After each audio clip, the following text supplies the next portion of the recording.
Olá, queridos irmãos. Nessa pequena live no Instagram, o pastor Augustus Nicodemos fala sobre o ainda tão polêmico tema para alguns, o divórcio e segundo casamento, sempre com muita sabedoria e inspirado na palavra. Mas antes, não se esqueça de se inscrever no canal e ativar o sininho para receber as notificações. Vamos ao vídeo. Olá pessoal, vocês que estão passando por aí e estão percebendo que nós estamos agora transmitindo ao vivo, né? A gente ficou devendo, eu fiquei devendo uma transmissão ao pessoal do Instagram e também agora estou aproveitando para transmitir para o pessoal do Face, né? 4 assuntos que nós havíamos feito uma pesquisa sobre quais vocês gostariam que fizesse uma live, não é? E o assunto de hoje vai ser sobre sexo, divórcio e novo casamento. A gente vai concentrar mais na questão do divórcio e novo casamento, né? Divórcio e novo casamento. O pessoal já está chegando aqui, nós estamos vendo o pessoal do Instagram e o pessoal do Face mandando lembranças, abraços, gente de Caldas Novas e gente de vários outros lugares aqui, é tanta gente que eu não consigo nem responder direito, né? Deixa eu primeiro entrar no assunto e depois eu vou responder algumas perguntas que vocês queiram fazer. A questão do divórcio e novo casamento. A posição bíblica, conforme eu entendo, é que Deus deseja que o casamento ele seja para todos sempre. Às vezes as pessoas dizem assim, pastor, está escrito que aquilo que Deus uniu, o homem não separe. Mas o meu casamento não foi Deus que uniu, porque tem muita briga, não me dou com meu marido. Mas não é isso que a passagem está dizendo. Todo casamento, é isso que Jesus quis dizer quando ele falou que aquilo que Deus uniu, o homem não separe. Todo casamento, ele faz parte daquela instituição estabelecida por Deus. Então, todo casamento, ele é de Deus. Estou falando aqui do casamento de um homem e de uma mulher, naturalmente. Infelizmente, hoje em dia, a gente tem que fazer esses reparos, né? Então, todo casamento, ele faz parte daquela instituição divina. Então, ninguém pode dizer assim, o meu casamento não foi Deus que fez e, portanto, eu posso me separar. Não. O casamento é uma instituição que foi colocada por Deus na criação do homem, lá no paraíso, antecede a queda, antecede a questão da religião. E o casamento é para ser para sempre, até que a morte os separe. Há apenas 2 situações na Bíblia em que o divórcio é permitido, e mesmo assim, por causa da dureza do nosso coração. O primeiro a primeira situação foi colocada por Jesus, lá no Evangelho de Mateus, quando ele foi questionado pelos fariseus a respeito da questão do divórcio, e Jesus disse que se alguém deixar a sua mulher, a não ser em caso de relações sexuais ilícitas e casar com outra, comete adultério. E quem casar com a repudiada, comete adultério. Com isso, Jesus estabeleceu que, à exceção da relação sexual ilícita, ou seja, o adultério, se o homem largar sua mulher e casar com outra, ele vai entrar no estado de adultério. Então, ele passou, com isso Jesus quis dizer que em tendo acontecido o adultério, então nesse caso o divórcio seria possível. Não é que a gente recomenda o divórcio, nós nunca recomendamos o divórcio. Pastores bíblicos, eles nunca recomendam o divórcio, mesmo em caso de adultério. O que a gente recomenda é que haja arrependimento, mudança e reconciliação. E eu tenho acompanhado casos em que, mesmo tendo havido adultério, o casal conseguiu perdoar-se e restaurar o casamento, e eles continuam casados e o casamento está indo muito bem. Então, essa seria a primeira situação. A segunda situação foi descrita por Paulo na primeira carta aos Coríntios, capítulo 7, quando ele estava falando a respeito de uma mulher crente casada com um homem descrente e de um homem crente casado com uma mulher descrente. Ele diz que se a parte descrente quiser permanecer casada com o crente, então o crente não deve abandonar, não deve largar. Ou seja, a religião, o fato de que eu sou crente, meu marido não é, minha esposa não é, isso nunca deveria ser razão para a separação. Nunca deveria ser. Agora, se o descrente, a parte descrente, quiser se apartar, Paulo diz então que se aparte. e nesse caso o irmão ou a irmã não fica escravo, não fica sujeito a escravidão, de onde a gente infere que nesse caso, quando o descrente se aparta, o apóstolo Paulo, falando com a autoridade que lhe é dada como apóstolo de Jesus Cristo, ele então permite o novo casamento. Então, em resumo, são duas situações apenas em que o divórcio é reconhecido na Bíblia, possibilitando um segundo casamento, que é em caso de adultério e em caso de abandono por parte da pessoa descrente. Em todos os outros casos, tipo assim, incompatibilidade de gênero, deixei de gostar da pessoa, deixei de amar, etc., não justifica, e a pessoa, se separa por esse motivo, ela deveria não casar outra vez ou então se reconciliar com o marido, porque não há outra possibilidade, ou não há outras possibilidades para um novo casamento, a não ser exatamente a questão do adultério e do abandono. Essa é a posição que nós encontramos na Confissão de Fé de Westminster, que é a Confissão de Fé adotada pela Igreja Presbiteriana do Brasil e que eu acredito traz a interpretação mais correta a respeito do assunto, tá bom? Então, agora vamos ver algumas perguntas.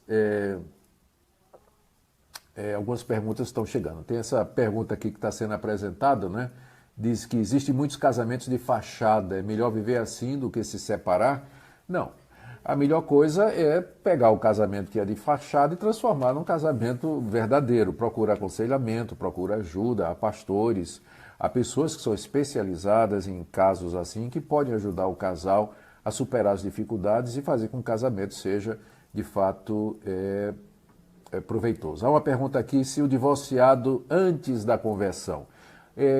A conversão, ela zera o passado, como Jesus disse, se alguém está em Cristo, é uma nova criatura. Então, os erros que foram cometidos antes da conversão, eles são apagados. A conversão zera e o homem tem condição, então, o homem e a mulher têm condição, então, de recomeçar se aquele divórcio errado foi feito antes dele conhecer a verdade em Cristo Jesus. Ele pergunta qual o termo usado em Mateus 19, se é porneia. A palavra porneia é uma palavra grega que significa imoralidade sexual. É a palavra grega mais ampla para definir os desvios nessa área e o significado dela depende do contexto. Lá em Mateus 19, como Jesus está falando de casamento, porneia, então, pode ser entendido como adultério, que seria a imoralidade sexual relacionada com o casamento. Isso quer dizer o seguinte, a pessoa casada, se ela tem relações com outra fora do casamento, é adultério. Se ela se relaciona com uma pessoa do mesmo sexo fora do casamento, também é adultério. Ou seja, qualquer tipo de imoralidade sexual que uma pessoa casada comete é adultério. Nesse caso, então, a palavra porneia poderia ser traduzida assim. Tem outra pergunta aqui, no caso de agressão. E abandono. Exatamente, né? Eu considero a agressão física como sendo o pior tipo de abandono. E na minha avaliação se encaixa lá em 1 Coríntios 7. Só que quando a mulher é agredida, não é? Ela é violentada fisicamente, por assim dizer, ela precisa da queixa, ela precisa registrar isso aí e ficar evidenciado a agressão. E aí, se a pessoa que agrediu, né, se o marido agressor, ele faz parte de uma igreja, ele deveria ser disciplinado nessa igreja e considerado como gentil e publicano, não é? A menos que ele se arrependa profundamente disso. Mas eu creio que, por conta de proteção para a mulher, em caso de agressão física, ela pode pedir e obter o divórcio e, nesse caso, casar outra vez, isso aí se caracterizando um pior tipo de abandono, que é o abandono de corpo presente, né? Vamos dizer assim, o cara abandonou, mas fica lá para bater na vítima, né? E está encaixado lá em 1 Coríntios capítulo 7. Estou querendo esclarecer quando há quando a traição, quem que pode casar novamente? Então a pergunta é essa, não sei se vocês ouviram aqui, é que quando há traição, quem é que pode casar novamente? Eu creio que a parte que foi inocente, né? A parte inocente ela pode casar outra vez. A parte culpada, ela cometeu adultério e eu entendo que nesse caso ela não pode, não deveria casar outra vez. Se ela casar outra vez, ela estaria cometendo adultério mais uma vez. Paz do Senhor aí para o Bruno, para a Julinha e para tantas outras pessoas que estão aqui nos cumprimentando, não é? Estão perguntando se adultério está relacionado só com imoralidade sexual, relação sexual. Sim, estão perguntando aqui se o adultério está só relacionado com a imoralidade sexual. O relacionamento físico, não é isso? Não, eu acredito que se uma pessoa casada, ela consumir pornografia, ela está cometendo adultério. Ela está cometendo adultério. Porque Jesus disse que quem olhar para uma mulher com intenção impura, no seu coração já adulterou com ela. Ou seja, você está olhando para uma mulher que não é sua e você tem uma intenção impura. Você se imagina com aquela mulher, você deseja aquela mulher. Então tudo isso aconteceu na cabeça, mas Jesus chama isso de adultério. Só que as consequências, elas são diferentes, não é? Por exemplo, você pode... Jesus disse que se você odiar uma pessoa no seu coração, você no coração matou essa pessoa, não é? É a mesma coisa. E as duas coisas são pecado diante de Deus. Só que existem consequências entre você querer a morte de alguém na sua cabeça e você pegar uma arma e matar uma pessoa. Então existem consequências diferentes também para o caso do adultério consumado fisicamente. Você trai o seu cônjuge com uma pessoa, vai para a cama com aquela pessoa, e é diferente de você consumir pornografia. As duas coisas são adultério diante de Deus, mas as consequências são diferentes e nós devemos lembrar disso na hora de tratar casos dessa natureza, né?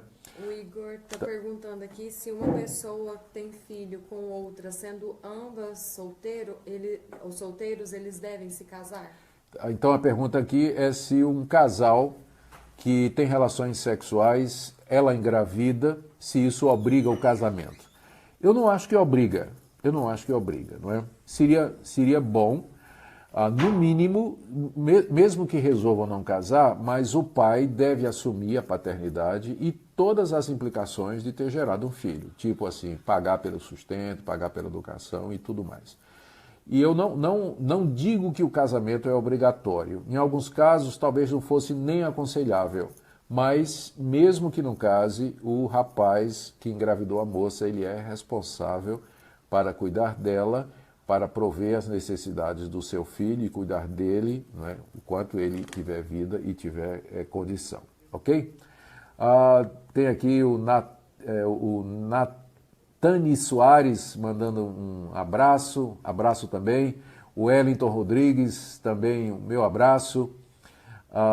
Deus abençoe todos vocês. Também o Leandro Mota, lá de Belém do Pará. A Denise Rodrigues também. Aqui eu quero saudar o pastor Mauro Sérgio Aiello, lá de São Paulo, que está assistindo a gente. Aí, paz do Senhor, pastor, Deus abençoe. E vários outros que estão participando aqui e entrando agora. Nós vamos agora para a última pergunta, e que eu vou pegar aqui. Se caso a pessoa... A Lohana, que está me ajudando aqui, ela está pegando as perguntas. Diga, Lohana, qual a pergunta? Se caso a pessoa se divorciou por motivos que não seja adultério e casou com outra pessoa e estão bem, como está essa pessoa diante de Deus? Se a pessoa se separou e não foi por aqueles motivos que a Bíblia diz que são os únicos que legitimam um novo casamento, então aquela pessoa está em adultério, que é exatamente o que Jesus disse lá em Mateus 18. Se um homem repudiar a sua mulher, não sendo por causa de relações sexuais ilícitas, e casar com outra, comete adultério. Então essa pessoa que se separou da sua mulher, vamos dizer, por incompatibilidade de gênio, que é uma desculpa, não é? Porque dá para consertar, dá para a gente perdoar, aprender, mudar. Essa pessoa se separou por incompatibilidade de gênero, casou com outra, diante de Deus, essa pessoa está vivendo em adultério. Essa é a situação de quem desobedece a Deus. Aqui tem uma pergunta de um pastor que foi deixado, se ele pode casar de novo e exercer o ministério. É complicado. Eu diria que ele pode, só que é aquele exemplo da xícara quebrada. Vamos imaginar, na sua casa você tem um conjunto de chá, com xícaras, com pires, de porcelana, que você comprou na China, né? e que é especial e você só usa quando você tem convidados em casa. Um dia aquela xícara caiu, se quebrou. Você pegou aquela xícara, juntou os pedaços, colou, mas agora ela está rachada. Você agora não. Ela ainda funciona, você pode usar para beber chá, mas é claro que você agora não vai mais oferecer aos visitantes, você não vai colocar mais na bandeja e deixar ali exposto na sala, não é? Na mesa onde todo mundo está vendo. Ela pode ter outros usos, mas não mais o uso público, vamos dizer assim. Então eu uso essa ilustração, que não é minha, eu já ouvi antes, eu achei interessante, para dizer que um pastor que foi divorciado, um pastor que foi largado, que teve problemas e tudo, geralmente quando essas coisas acontecem, nunca é culpa de um lado só, né? Embora um lado possa ter mais culpa do que outro e não justifica adultério, por exemplo, mas geralmente a responsabilidade é dos dois. Então, num caso como esse, eu acho que o pastor, tendo sido traído, ele foi abandonado, traído, né, pela sua esposa, ele pode voltar a exercer o seu ministério, mas é como aquela xícara quebrada, aquilo sempre vai estar à frente, à vista, não é? Então ele poderia exercer uma função onde ele não fosse tão visível, né? Talvez não exercer a função de pastor presidente, pastor titular, mas é como um pastor auxiliar, um pastor mais dedicado à visitação, ou mais trabalho administrativo, ou qualquer outra função em que ele não fique na vitrine, não é? Porque sempre a rachadura vai aparecer, o pessoal sempre vai estar comentando, né? Alguns erros e alguns pecados, eles deixam realmente situações difíceis. O Andy Aguiar está mandando um abraço, também um abraço para você. Traiu e arrependeu, o que fazer? Então a última pergunta, eu disse que já era a última, né? Mas agora foi a penúltima, a última vai ser agora. A pergunta é no caso de uma pessoa que traiu e se arrependeu. Vamos imaginar esse caso hipotético, né? Tem um casal, a mulher traiu o marido e ela se arrependeu. Ela pediu perdão para o marido, ela está verdadeiramente arrependida, ela quer voltar para o marido, ela quer continuar o casamento. Então, existem duas possibilidades. O marido, eu acho que ele deveria, se a mulher está arrependida, eu acho que ele deveria perdoar e receber a mulher de volta e tentar reconstruir o casamento. Eu conheço alguns casos em que isso aconteceu, tá? E hoje eles vivem felizes, muito felizes.